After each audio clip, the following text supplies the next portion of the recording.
anos procurando o tio Miguel, né? Uma figura ímpar dessa casa por longos anos, com quem nós convivemos desde a mocidade, e hoje nós temos sim o desenlace de um companheiro que frequentou aqui quando jovem, o Dr. Júlio Comota, não sei se alguém chegou a conhecê-lo, é médico lá em Bom Jesus, e desencarnou na tarde de hoje. Me ligaram, os amigos lá me ligaram e não podia ter visto o compromisso, né? Vir ao Canadá. Quando nós abordamos a questão espírita e direito à vida, nós teríamos vários aspectos para conversarmos sobre o assunto. E quando eu estou propondo de conversar, é porque o tema sugere conversa, sugere diálogo, né? Nós não podemos ficar restritos a falar daqui e os irmãos ouvir daí. Se conseguirmos um debate, será mais aproveitado o nosso tempo e o tema da noite. Porque quando nós então vamos abordar esse aspecto espírita e o direito à vida, nós temos várias facetas para dialogarmos em torno desse assunto. Nós podemos pegar a pena de morte, pegarmos o aborto, pegarmos a eutanásia e etc. Mas nós vamos conversar hoje especificamente em torno do aborto. Já que cada tema ou cada item desse que nós mencionamos seria tema para uma palestra ou até para, como nós estamos na moda agora, dos chamados seminários. Antigamente, no nosso tempo, meu, do Silvio, da Ivalda, companheiros antigos de mocidade, a gente não falava seminário, não. Falava encontro espírita, né? Hoje modernizou-se, tudo é seminário. Se o estudo passou de 1 hora, é seminário. Né? Nós estamos no chamado modismo na doutrina espírita. Mas o que importa é o resultado e não a denominação que se dá ao encontro. Pois bem, mesmo esse assunto aborto seria tema, ou é tema, para discussão por um período mais longo, um período maior. E eu decidi perguntar para você o que é o meu horário que eu tenho, né? Até mais ou menos 7 para as 9. Certo, então vocês vão cansar. Veja bem, nós, quando se fala em aborto, nesse assunto que nós procuramos enfocar, nessa temática que procuramos enfocar, nós fazemos um paralelo entre o direito brasileiro, já que nós estamos no Brasil, não nos interessa o direito de outro país, interessa o direito brasileiro. O direito penal brasileiro e a doutrina espírita. Para falar de aborto, nós temos uma bibliografia muito vasta, uma bibliografia muito enorme sobre o tema, mas nós procuramos, sobretudo, o livro dos Espíritos.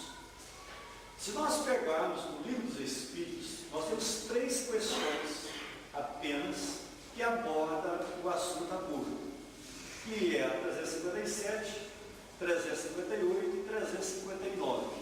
Essas 3 questões é que vão traçar para nós os parâmetros dentro do livro dos Espíritos sobre o aborto. Logicamente, como eu disse, que nós vamos encontrar, quer dizer, uma bibliografia muito vasta a respeito do assunto. A questão do aborto, nós começamos a procurar o seguinte: quando é que nós praticamos o aborto? Ou a mulher que o pratique nela própria, ou que se deixe praticar, ou que é induzida a praticá-lo. A partir de que momento é que ocorre o aborto? Nós sabemos, na pergunta 341 de Livro dos Espíritos, que a partir da concepção já existe uma ligação do espírito com o feto.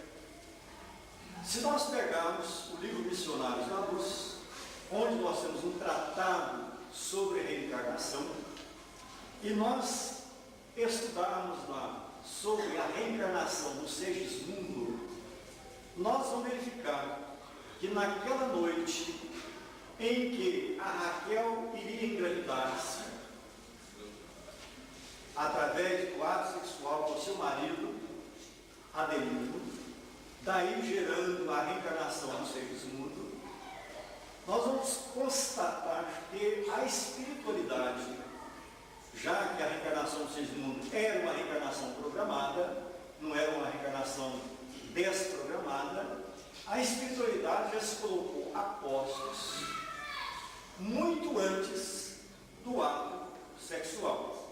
Para quê? Para fazer um trabalho especial, até mesmo na escolha do espermatozoide que teria que fecundar o óvulo. Então, a partir daquele momento em que haveria o ato sexual, os espíritos luminares que eles se encontravam saíram do quarto do casal, respeitando a intimidade deles, ou dele, casal, e somente retornou ao quarto terminada a união sexual. E aí começou aquele trabalho de seleção do espermatozoide que iria fecundar o óvulo. Ora, a partir daquele momento, ou do momento em que o espermatozoide atingiu o óvulo, iniciou-se, consequentemente, a reencarnação do Segismundo.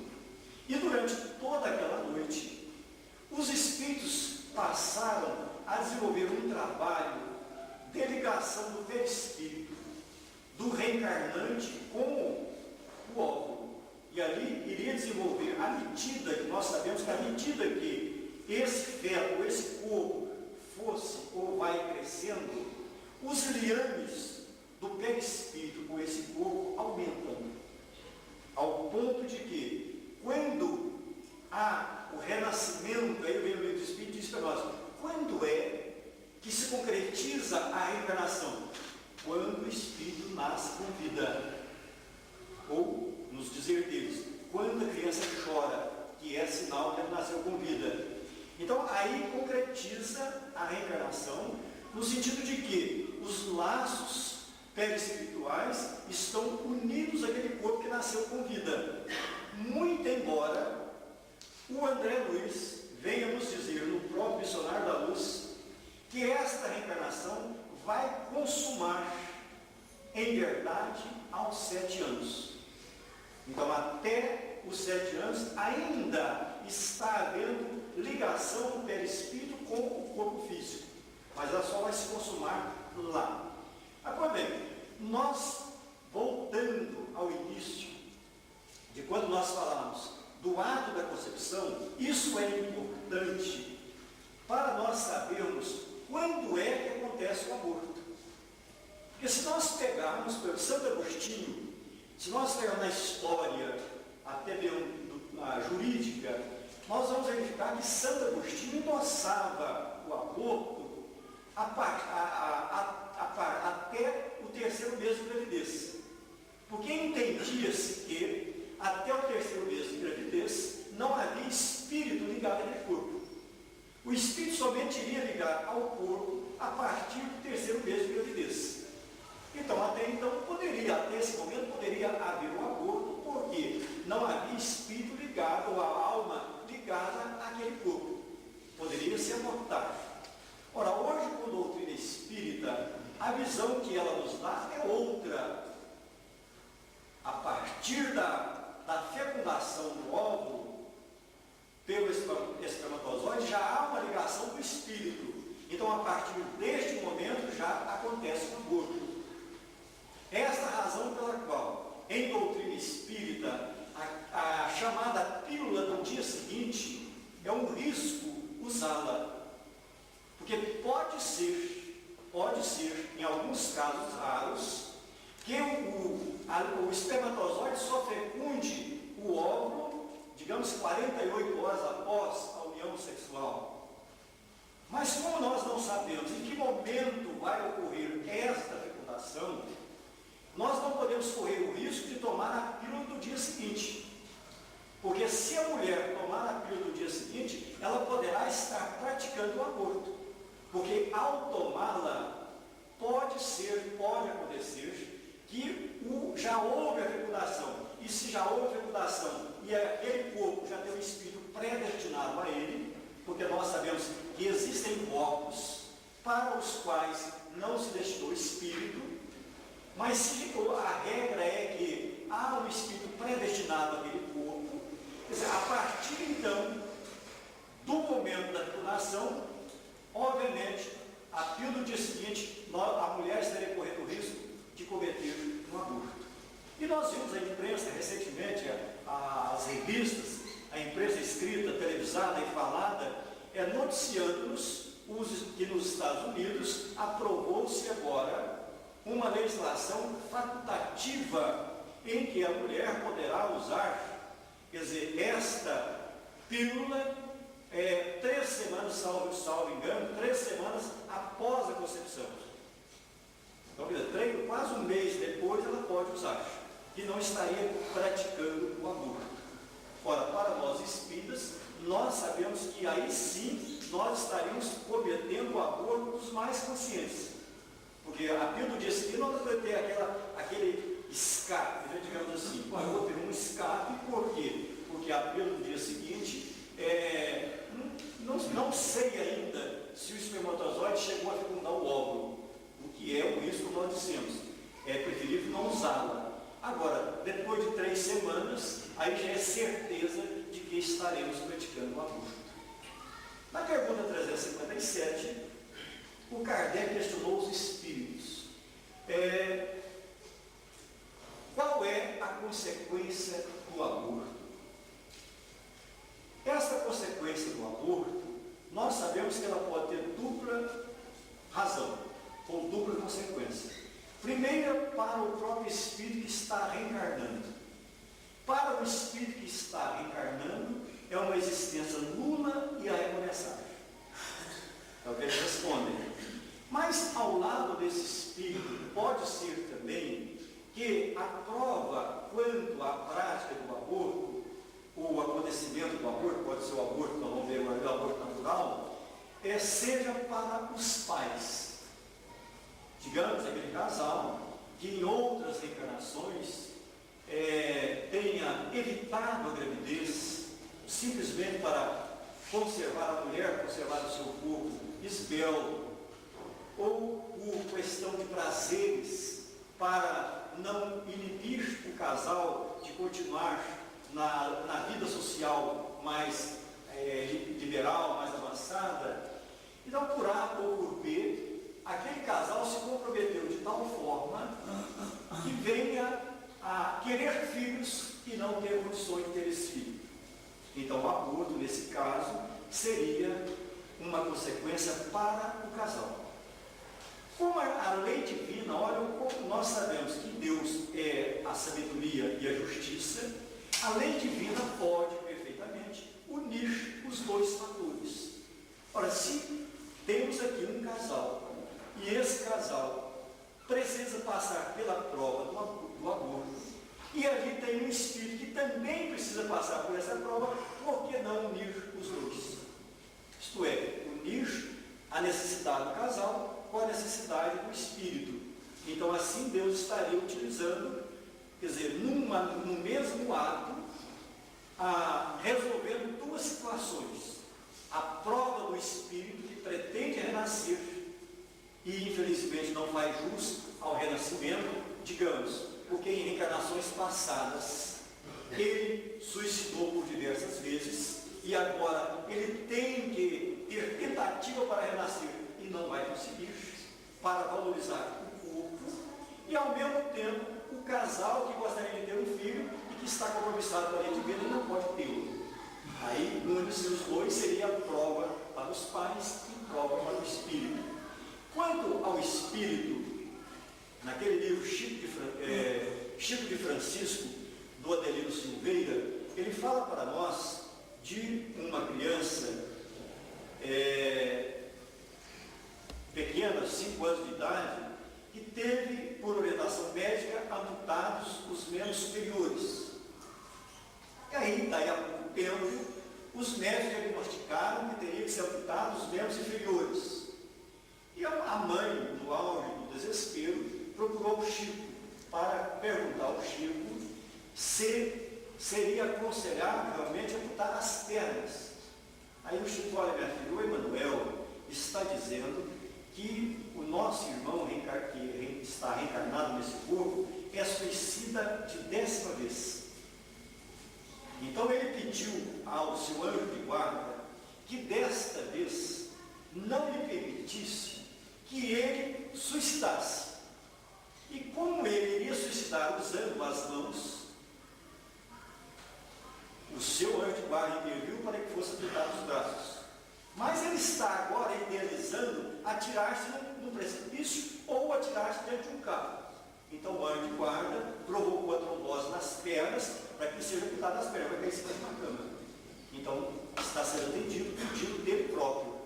Ora, esse espírito, veja bem, esse espírito, obviamente, com 10 tentativas ou 10 suicídios em encarnações pretéritas, ele deve ter tido várias tentativas de reencarnar e não conseguiu reencarnar.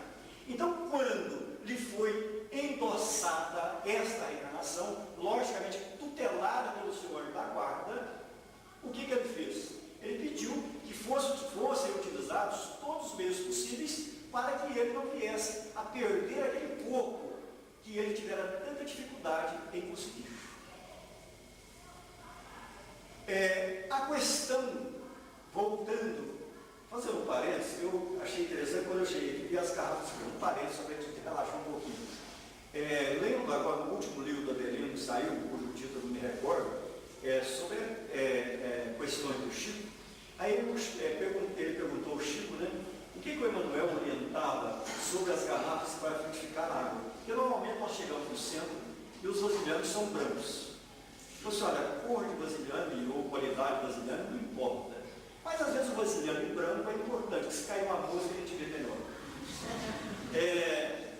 Descontrair um pouquinho, porque a questão do aborto é mais pesada, né? O aborto, nós podemos ter o aborto chamado aborto natural. Um dos tipos de aborto, o aborto natural.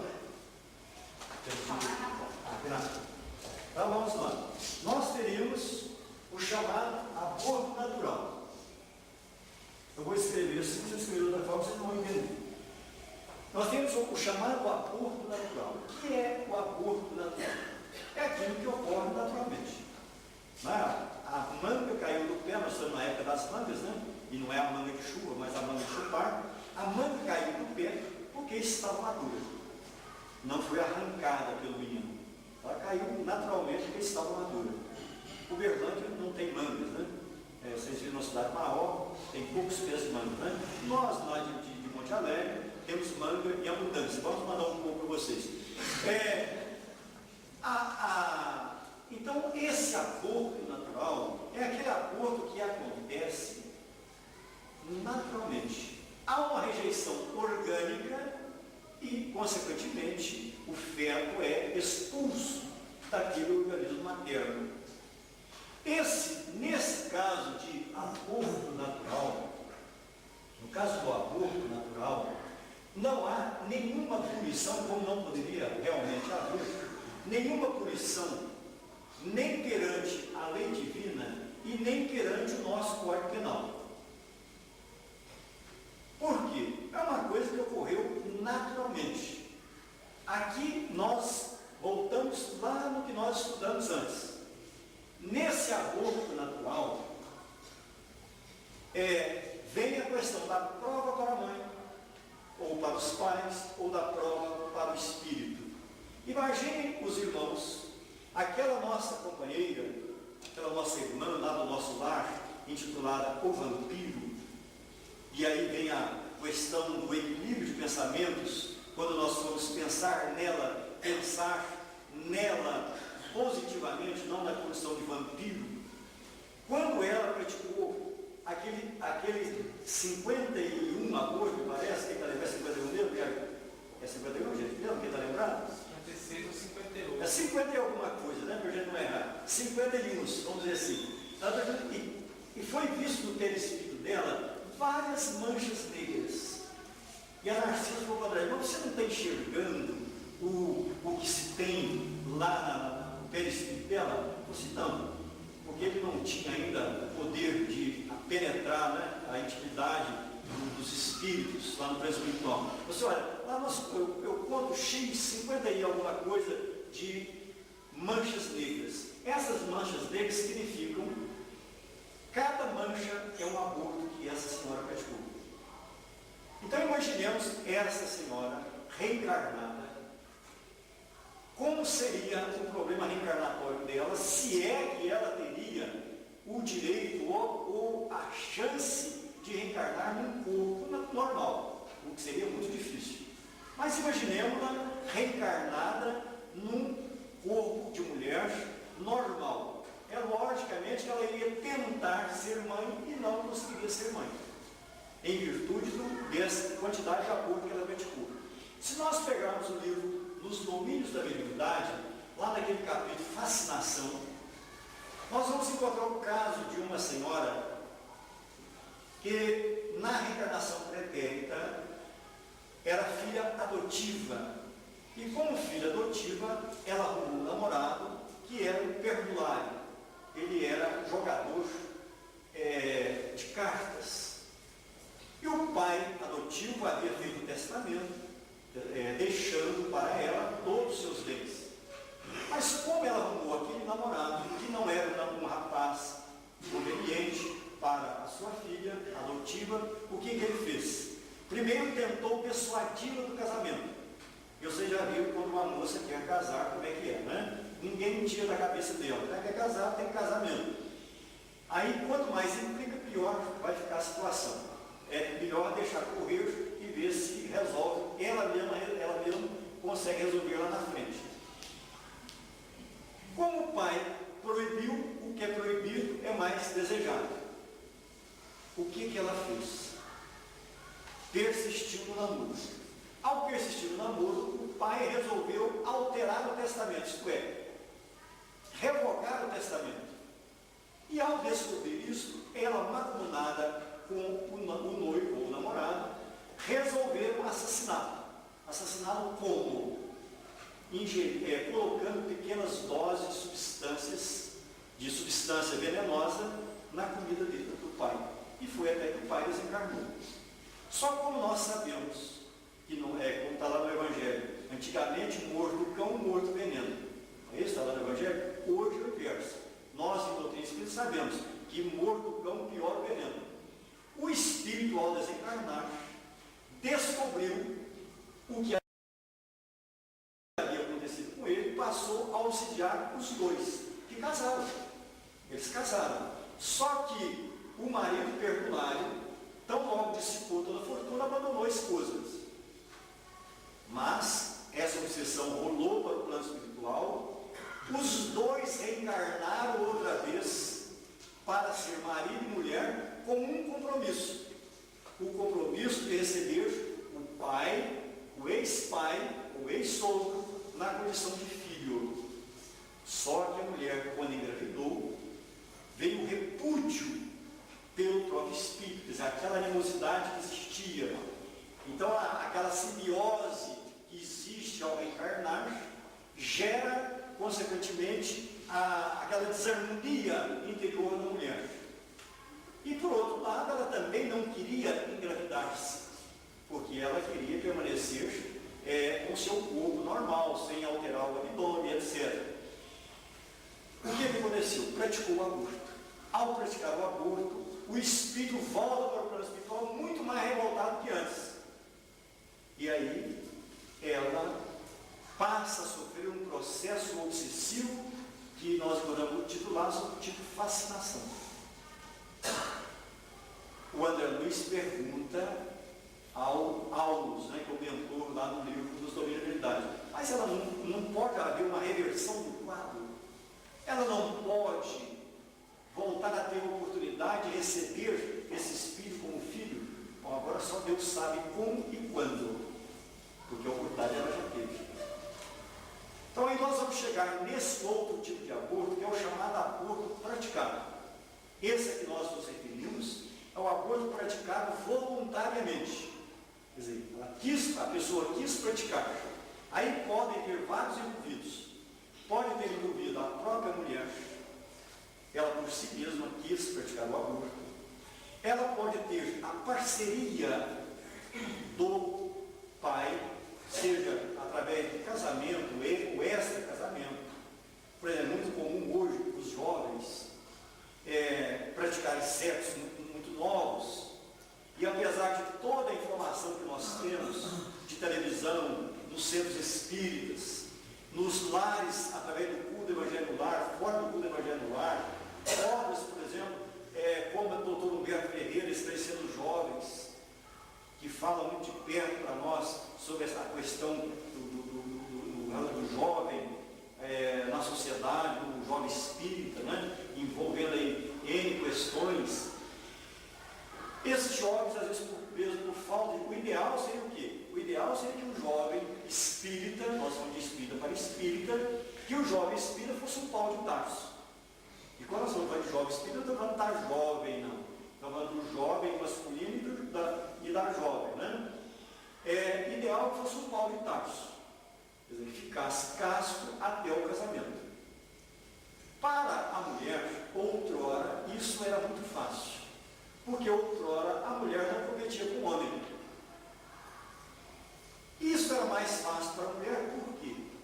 Porque o espírito da mulher, numa sociedade machista que nós vivemos há milênios, o espírito que por várias reencarnações estava reencarnando como mulher, ele já era educado para viver a castidade até o casamento.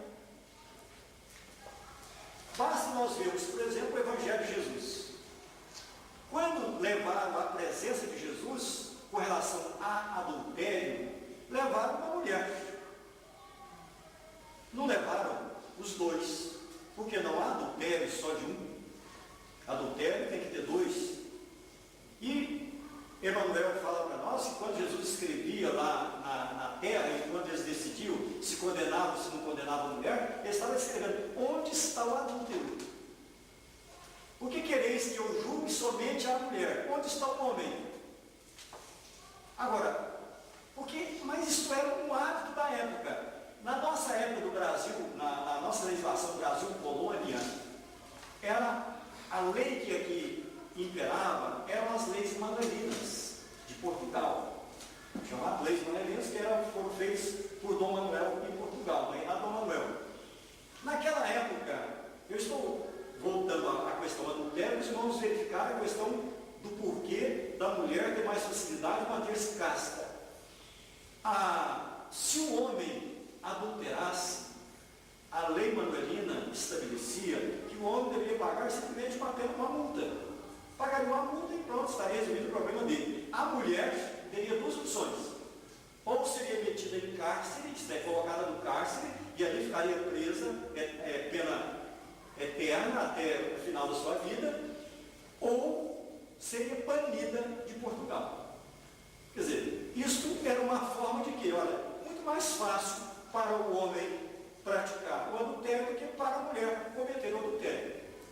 Então, essa sociedade machista fez com que a mulher, durante muitos séculos, sem querer, educasse o seu espírito. Razão pela qual, muito mais fácil ou era até pouco tempo, a mulher manter-se casta e o homem não. O normal, o desculpismo era o seguinte: porque a mulher tem em si, nós sabemos, uma membrana, não é? O ímen, que se rompido, detectava que a mulher deixaria de ser virgem. Consequentemente, outrora, não acharia mais casamento. Já o homem, como não tinha ímen para se romper, não teria nenhum problema com o homem deixar de ser casto.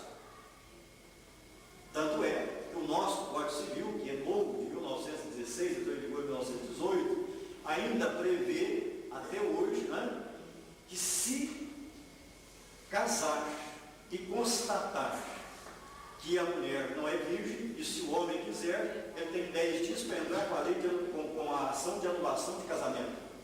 Quer dizer, está tramitando lá um projeto há muito tempo para revogar isso. Só que isso aí praticamente já acabou. Porque com a Constituição de 82, os direitos do homem e da mulher se tornaram iguais. Então, como é que fica, né, a situação? Como é que fica a situação? Como é que vamos provar que o homem era ou não era virgem? Então, a questão é de igualdade, não tem mais como anular casamento. Quer dizer, ainda está no código, nem sempre está no Código Civil. Pois bem, eu fiz essas colocações para os irmãos sentirem que até pouco tempo a mulher era mais fácil, a mulher manter-se casta. Agora, hoje, nós estamos vendo um período que, nesse avanço feminista, a mulher passou a querer disputar com o homem os mesmos direitos e os mesmos erros. Porque os direitos estão no livro dos Espíritos. Os direitos do homem e da mulher são iguais? São. As funções são iguais? Não, são diferentes. Os Espíritos responderam para Kardec. Agora, a mulher partiu, se era um erro do homem não manter-se casto, a mulher hoje se deu o luxo de que também não interessa para ela manter a castidade. Então, nisto, esses espíritos que estão reencarnando como mulher estão cometendo um erro, estão dando um passo atrás no seu progresso espiritual, ao competir com os homens nessa parte. Pois bem, então, voltando à questão do aborto. Os jovens, apesar de bem orientados, olha, o ideal é que não se faça sexo antes do casamento, o chamado sexo pré-casamento, se mantenha casto, aguarde o casamento, mas não aguardam o casamento. Então, o ideal seria o quê? Bom, já que vai relacionar sexualmente, não tem maturidade física nem psicológica, não tem definição de estudos, não tem definição de emprego, então, pelo menos, evite a gravidez. Entre um mal maior, o mal menor. Entre o mal maior, o mal menor. É preferível evitar a gravidez do que engravidar-se e provocar o aborto. Mas o que acontece é que essas jovens, quando engravidam, os primeiros a dar o primeiro passo para provocar o aborto são os pais. Ah, mas você não pode casar agora, você tem que concluir os seus estudos e você tem que abortar. Logicamente que nós não estamos pensando aqui em termos de pais espíritas. Os pais espíritas, obviamente, teriam uma outra visão. Nós estamos pensando em pais não espíritas. E nós sabemos que tem não apenas os chamados abortos de fundo de quintal, mas tem médicos que, ao pegar o seu diploma e fizeram lá uma confissão, digamos assim, perante os homens e perante Deus, de que preservariam a vida e que estão aí abortando abertamente. E esses médicos que provocam esse aborto, eles estão assim procedendo, porque são companheiros reencarnados, de que não tem nenhum equilíbrio espiritual. Porque se eles tivessem equilíbrio espiritual, eles jamais praticariam um aborto. Eles tentariam dissuadir aqueles pais ou aquela pessoa com relação à prática do aborto. Ou se não conseguisse, deixaria que outro viesse a praticar o aborto. Então aí nós podemos ter, nesse aborto provocado, nós podemos ter envolvido a mãe da criança, o pai da criança, familiares, o médico e outras pessoas que venham se envolver. Ora, esse aborto é um crime perante a lei divina, porque nós estamos tirando a vida de alguém que pede para nascer. E Emmanuel nos fala que é um dos piores crimes, porque é um crime praticado contra alguém que não tem voz para se defender. E perante o nosso Código Penal, existe também punição para quem assim procede? Existe. Comprovado que houve a prática do aborto, quem estiver envolvido nessa prática do aborto, responderão criminalmente pela prática dele. Então aí nós vemos o quê? Que o Livro dos Espíritos e o nosso Código Penal, que é de 1940, estão uníssonos. Quer dizer, há uma igualdade de tratamento. A igualdade de tratamento com relação à lei humana, do nosso Código Penal brasileiro, com o livro dos Espíritos. O outro tipo de aborto que nós temos é o chamado aborto praticado, mas por dois motivos. O aborto praticado, que é o chamado aborto sentimental, que é quando a mulher é violentada sexualmente e que nós falamos que houve um estupro. Eu tinha um colega de faculdade e ele tinha uma certa, para rimar, né, dificuldade em pronunciar essa palavra, ele dizia estupro. Não é?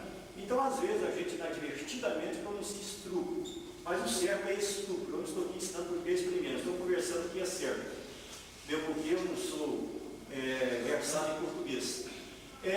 Então, o estupro é o ato sexual mediante violência. Não importa que a mulher seja casada, que ela seja virgem, que ela seja moça mais velha ou moça mais nova, desde que o ato sexual seja mediante violência, isto é um estupro.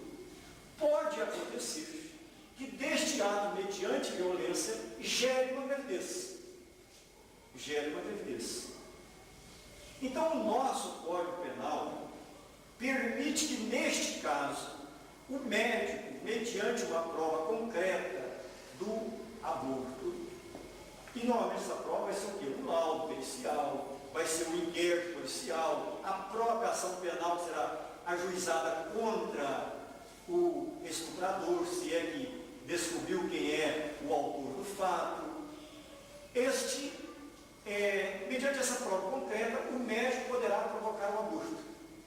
Logicamente, se a mulher quiser que provoque o aborto.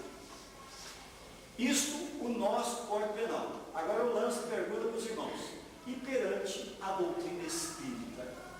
A mulher espírita que foi violentada sexualmente e dessa violência ela veio a engravidar-se.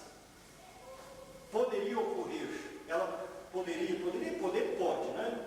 Mas é aconselhável que ela provoque o aborto ou que ela deixe a criança nascer? Que ela deixe nascer. E ela só deixa nascer e depois larga lá no hospital para que alguém adote a criança ou crie a criança? Eu acho que não pode doar, né? Porque acho que é muito para ela, né? Além de gerar uma criança. Não é por acaso. Não pode não. Não é por acaso, ela tem que criar e educar. Não é por acaso, não é por acaso. Vai não cortar isso aqui não, vou comentar isso Eu aqui. acho que não seja por acaso, mas ela tem que ser muito espírita. Tem que ser muito espírita, tem que ser muito espírita. Numa das cidades que nós abordamos esse assunto, nos foi colocada uma questão prática, eu não me lembro agora a cidade, mas nos foi colocada uma questão prática, ocorrida realmente, em que o marido não aceitou a mulher. Quer dizer, ou você aborta, ou eu saio de casa. Quer dizer, para a separação judicial. Uma situação um tanto quanto difícil, né? Porque a mulher teria que ter uma opção, ou o marido ou o filho. Quer dizer, foi uma questão, logicamente, que não era casal espírita. Vamos analisar em termos de doutrina espírita.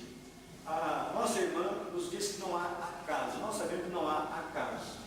Ora, se aquela mulher foi estuprada naquele dia em que ela estava fértil, para haver a fecundação, gerar uma gravidez, realmente que não havia acaso. Ela tinha um compromisso, sem sombra de dúvida, com aquele espírito. Ou, quando não seja com aquele espírito, com a vida, com digamos, de dar vida a alguém. Pode até que não fosse aquele espírito, mas ela teria o compromisso de dar vida a alguém, deixar que algum espírito nascesse. Porque, veja bem, seria muito acaso ela ser estuprada num dia que ela está fértil. Então aí nós já vemos que há um dedo da justiça divina. deixando que ela fosse estuprada exatamente naquele dia em que ela estava fértil. E os irmãos por isso estão perguntando, mas vem cá, se nós temos um compromisso de débitos pretéritos, a mulher tem que ser estuprada para resgatar esses débitos? Absolutamente. Absolutamente. Nós podemos reverter todo o nosso quadro de erros pretéritos desde que nós façamos o bem.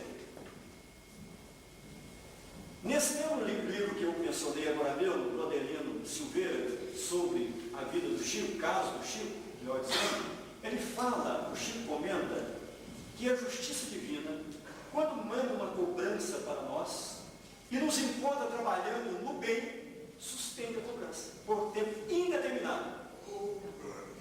Ora, se a mulher que reencarnou com o compromisso de realmente sofrer o estupro, mas ela passa a dedicar às criaturas que precisam dela, ela reverte o seu quadro. E não há necessidade de, para engravidar, ser estuprada. Ela vai engravidar-se no ato natural. Se ela foi estuprada, porque ela não soube amenizar com amor os problemas que ela carregou nas encarnações pretéritas. Então, o primeiro passo realmente seria esse: deixe a criança nascer. Como você disse, tem que ser muito espírita para criar a criança. E eu até diria mais: muito espírita para deixar a criança gerar. Porque, veja bem, toda vez, é por isso que o Código Penal permite que haja um aborto, chamado aborto sentimental. Porque toda vez que a mulher passar a mão no seu abdômen e constatar a gravidez, ela vai lembrar de quê? De que ela foi violentada. Aí ela vai depender, primeiro, de uma estrutura, talvez um acompanhamento psicológico, né? Um terapêutico. Ela vai depender de um acompanhamento dos companheiros de doutrina espírita, através de passes, através de água frutificada, através de evangelho, através de diálogo, sentar e conversar com ela. Agora nós perguntamos para os irmãos o seguinte: nós espíritos estamos preparados para ter dentro do centro alguém estuprada, ou melhor, grávida, uma mulher grávida, fruto de um estupro? Será que nós olharíamos essa companheira com olhos de piedade ou com olhos de crítica, de malícia, de repúdio? Nós espíritos ainda não estamos também preparados para acolher nos nossos braços essa companheira que foi vítima de um estupro. Se é uma companheira do nosso grupo, ou que ainda não ser do grupo, e que nos procurou enfrentando este problema, nós ainda vamos nos portar igualzinho àqueles que levaram a dúvida perante Jesus. Nós vamos repudiá-la. Logicamente vão ter as exceções, de Miguel, etc. Né? Vão ter as exceções. Mas a regra é que nós iremos repudiar aquela companheira. Quando Jesus nos disse: eu não vim para os sãos, mas sim para os enfermos. Então essa criatura, uma criatura enferma, que depende que nós estendamos as nossas mãos para ela. Nós temos que lembrar ainda quando Jesus nos concitou: vinde a mim todos vós que estáis aflitos e sobrecarregados, que eu vos aliviarei. Né? Tomai sobre vós o meu jugo que é suave e o meu fardo que é leve, e aprendei comigo, etc, etc. Então, quer dizer, nós espíritas ainda não temos, talvez a maioria de nós não temos essa compreensão de conviver com aquela companheira que foi estuprada, está grávida, e dar a ela um suporte espiritual para que ela pelo menos deixe a criança nascer. Agora, o ideal mesmo é que a mulher não apenas deixe a criança nascer, pois só a mulher, o cara, a família, não é só deixar a criança nascer, é educar aquele espírito. Se aquele espírito reencarnou naquela situação, é porque é um espírito compromissado também com a lei divina. E ele, mais do que ninguém, está suplicando amor. E nós que já ganhamos, não está lá no Evangelho de Jesus, a quem nos foi dado, muito será exigido, nós temos uma doutrina espírita nas nossas mãos. Uma doutrina espírita que nos norteia os passos, que nos direciona o olhar, que nos equilibra o pensamento, que nos equilibra os nossos sentimentos. Não é só para dizer, nós enchemos o peito e dizer, eu sou espírita. Não, eu sou espírita, sobretudo, preciso de ser espírita na hora que os outros precisam de mim. E essa companheira precisa de nós. O outro tipo de aborto que o nosso Código Penal permite que seja praticado, e está em Livro dos Espíritos, pergunta 359, é quando está em risco de vida. A mãe está correndo risco de vida, os médicos já constataram que se tentar levar a gravidez para frente, a mãe morrerá ou desencarnará. Então, neste caso, responderam os espíritos para Kardec: é preferível salvar o ser que existe ao que não existe. E o nosso Código Penal é a mesma coisa. Neste caso, autoriza a prática do aborto para salvar a mãe. Em doutrina espírita, a cautela que nós temos que ter é aquela que o Chico nos orienta em qualquer situação de saúde. Quando tiver que fazer alguma coisa mais séria no nosso organismo, recorrer a 3 médicos. Se 2 deles opinarem que realmente devem praticar o aborto, aí vamos atender a maioria, os 2. Mas se entre 3, 2 opinarem que devem continuar com a gravidez, porque é possível chegar a Deus sem risco, vamos atender aos 2. Agora, obviamente, respeitando aos médicos não espíritas, se nós tivermos médico espírita, vamos procurar o médico espírita, o ginecologista espírita. Porque não quer dizer que por ele ser espírita tem melhor assessoria espiritual do que o não espírita. Mas conhecendo a doutrina espírita, nós podemos falar com ele abertamente. É mais fácil dialogar com ele, porque nós vamos falar dentro da questão médica, mas à luz da doutrina espírita. É um companheiro espírita com quem nós podemos abrir aquilo que o materialista ou o não espírita não teria a mesma compreensão que o espírita. Nesse caso, pode haver perfeitamente um aborto sem nenhuma consequência para a mãe. Olha a sabedoria divina. Se nós deixarmos a mãe morrer, correria o risco de morrer os 2. Primeira hipótese. Segundo, se a mãe não morrer e salvar o espírito, pode ser que aquela mãe já tenha outros filhos e ficarão sem ser cuidados. E pode ser também que teriam outros espíritos para reencarnar e que não terão chance de reencarnar. Ora, salvando a vida da mãe, aquele mesmo espírito poderá reencarnar através dela e outros espíritos também. E ela poderá cuidar daqueles que já nasceram. Então a sabedoria divina é muito grande quando nós estudamos o livro dos Espíritos à luz do Evangelho de Jesus. Um outro aspecto que está muito em voga, meu tempo está estourando lá, né?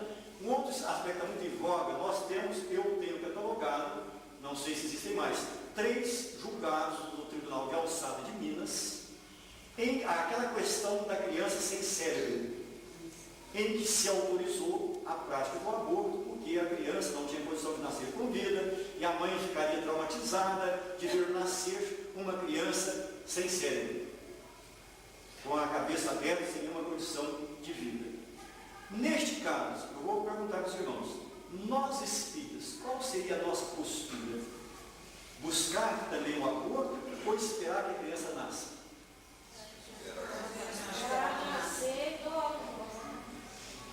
Uma opção ótima, né? Esperar nascer e doar os órgãos. Ainda que não seja para doar órgãos, né? Sendo um outro estudo à parte dessa doação de órgãos, ainda que não seja para doar órgãos, mesmo que os médicos digam para nós que a criança não tem condições de vida, nós temos que confiar em Deus. Se aquele espírito sobreviver 1 minuto, para ele será de suma importância esse minuto. Esse minuto pode servir para aquele espírito de uma reflexão, de uma existência. É a questão, nós estamos na mesma questão da eutanásia. Isso não é eutanásia, né? É um aborto semelhante, similar a uma eutanásia. Então nós espíritas, mesmo que nós recorrêssemos ao direito, né, e conseguíssemos, junto ao tribunal ou diretamente do juiz, a autorização para a prática do aborto, nós espíritas não devemos de recorrer a isso. Vamos deixar a gravidez correr normalmente, desde que não esteja pondo em risco a vida da mãe, deixe a criança nascer. Bom, se ela não tiver vida, simplesmente é um corpo que realmente não tinha sido ligado a ele, não era para sobreviver, mas nós deixamos que ela nascesse. Isso que seria importante, né? Essa postura importante. Agora, o não espírita não respeitar a maneira como ele pensa, como ele age. O que não se consegue é que nós espíritas procedamos dessa forma. Agora eu me lembro, com relação ao que eu vou me colocar. Foi em Araguari, quando nós fazíamos esse mesmo estudo, e nos foi questionado. Mas se a mulher quiser praticar o aborto e o marido não quiser praticar o aborto, ele deve separar da mulher? Ou como ele deve proceder? E eu jogo para vocês a pergunta. Foi perguntado lá em Araguari, entenderam? Nesse caso é qualquer outro, mas a pergunta foi dentro disso. Quer dizer, a mulher ingressou em juízo e conseguiu realmente autorização para a prática do aborto. E ela não depende da autorização do marido para conseguir isso. Houve autorização para a prática do aborto. O marido não quer se envolver com o aborto. Ele então busca a separação judicial para não se comprometer? Não, ele tem compromisso com ela. Tem compromisso com ela. E como é que fica ele perante o aborto? Vamos raciocinar? Perante a consciência dele, ele disse não. Qual era a causa que ela tinha que fazer o aborto? É esse o nosso cuidado para colocar isso. A criança não tinha cérebro, ela não tinha cérebro. Foi colocado isso, mas qualquer que seja a causa. Aí lá foi colocado isso. A criança não tinha cérebro, a mulher não queria deixar a criança nascer e provocou o aborto. Quer dizer, conseguiu autorização para provocar o aborto. Nesse caso, foi o que eles colocaram lá. O marido deve buscar a separação judicial ou deve ficar ao lado da mulher mesmo assim? Se aguentar, Respeitar a individualidade. Respeitar a individualidade, o pensamento dela, né? Você acabou de dizer isso, que por um dia que tiver, seria muito importante a existência dele em um dia de vida. Não, mas aí a mulher conseguiu de autorização, aí já é outra questão. A mulher conseguiu autorização. O que colocar é isso? O marido mantém-se junto da esposa, ou ele busca a separação porque ele não concorda com a aborto. Nós temos que lembrar do livre-arbítrio. O livre-arbítrio é da mulher. O livre-arbítrio é da mulher. Quer dizer, se o marido não está conivente com o aborto, o problema é da mulher. O marido não está conivente com o aborto. Quer dizer, ela, por dentro, simplesmente respeitou o livre-arbítrio dela. Não é o direito do livre-arbítrio. Nem Deus nos tolhe o nosso livre-arbítrio. Por que o marido vai tolher o livre-arbítrio da esposa? Agora, seria o inverso se fosse o marido que quisesse que a mulher abortasse. E ela não quer, aí ela não aceita o aborto. Se ele insistir, ela pode preferir buscar a separação judicial. Resumindo, ele não tem cumplicidade mais. Não, a cumplicidade, veja bem, a nossa cumplicidade é até onde nós estamos envolvidos com o problema. Se eu não estou envolvido com o problema do aborto que a minha mulher vai praticar, eu não tenho nenhuma responsabilidade com relação a ele. Mas num caso desse, se procura porque já estava querendo me separar. Não tem jeito. Foi apenas Estava com a vontadezinha. Foi apenas uma oportunidade. Bom, meus irmãos, nós agradecemos a todos e paramos. Eu queria voltar no início da palestra para você sobre a questão de Santo Agostinho. Aquela posição dele quando estava Quando ele reencarnado? não, quando estava reencarnado, foi antes de ser Santo Agostinho. Antes de ser santo. Antes de ser santo. Antes de ser santo. É a Colocação depois. é a teoria dele na época como teólogo. Como teólogo. Foi boa sua pergunta. Como teólogo. Ficou claro, né? Bom teólogo. Bom teólogo. Mais alguma colocação? Se nós tínhamos mais uma infinidade de coisa para falar, mas, então se você ficou cansado, e não me chama para voltar mais aqui.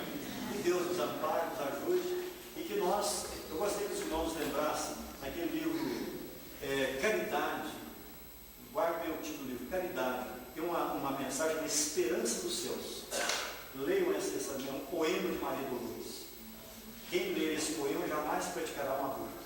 Muita paz.